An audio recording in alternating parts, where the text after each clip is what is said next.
And I remember some of the things that were very interesting to me is, remember back in Jamaica, we wore a uniform. And everybody would pride themselves on being immaculate in their uniform. And it was so strange to me to have on what we'd consider street clothes and going to school. And here's a couple of cultural differences. In Jamaica, when you have on a white sweat socks that you wear with your sneakers, those were hard. If you live in Jamaica, that was a hard item to get, because you could only get it from the United States. So, or you had to buy it at the store. It's not something you can have tailor-made. So, they call them bobby socks. And so people in Jamaica, as a form of status, would wear their dress shoes with a suit and with sweat socks, because that was the fashion at the time, and that was status. So, coming here to the United States, I went to school. I had on my tailor-made dress slacks from what I brought in Jamaica. I had on a dress shirt.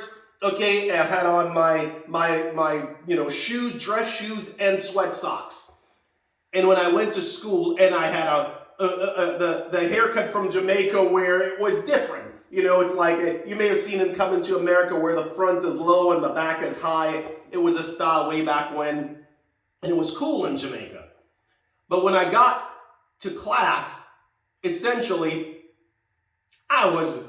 think of it this way, I had the most fucked up fashion on, okay? I was jacked up walking to that door with my messed up immigrant hairdo and my immigrant dress, and I stood out like a sore thumb among a bunch of 8th graders.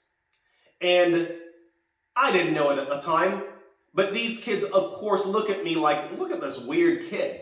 And I spoke proper. I didn't talk in slang. I had an accent.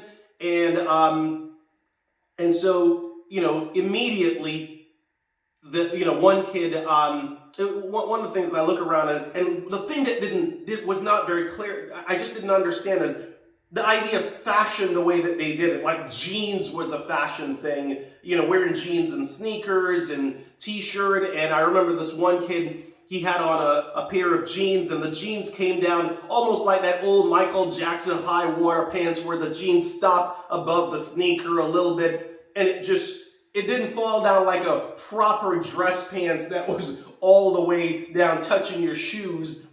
Okay, and it was kind of tight on him, and it was sort of a weird, and he had a low haircut where pretty much everything was shaved off his head just a little bit, like, which is a standard American haircut where the hair is closer to your head. This is a black kid I'm referring to in this particular case. And it was just so different. And, and I guess that's supposed to be the cool look. And I'm going, jeans and high water pants and some branded thing with a little name or logo thing on it. And this messed up haircut, and he's cool? I'm like, that didn't even make any sense to me. But everybody else was dressed like that. So I was odd man out. But for some reason, it didn't bother me because, you didn't know what you didn't know. And so I actually remember this one particular guy. I can't remember his name right now, but I went to, one of the things, because I didn't have any friends at the time. A lot of the kids just, they kept to themselves, and I kind of, when you come, for whatever reason, I was kind of a little bit shy about interacting, because there's just a lot of unknowns. This entire situation was literally foreign to me. And so I just focused on my school. So what I did is I would go to school, sit there, just like I was in Jamaica, ask questions to the teacher, interact with the teacher, understood what the assignments were, went home, studied real hard, making sure that I'm getting good grades. And I kept on banging them out. I was getting A's and 100%. The teacher's giving me compliments, and I'm thinking, cool. Okay, I'm getting complimented and I'm doing well, so I'll stand out that way.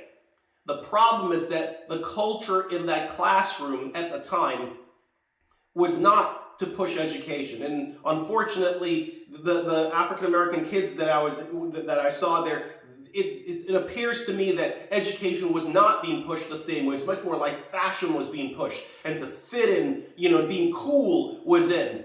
And so while I've always been, when I was in Jamaica, we were the cool kids. And all of a sudden, I'm the freaking nerd over in the corner. Not worse than I would even insult a nerd, where, well, nerd would probably be, bad fashion, bad haircut, etc. Not cool at all. I'm in that weird group.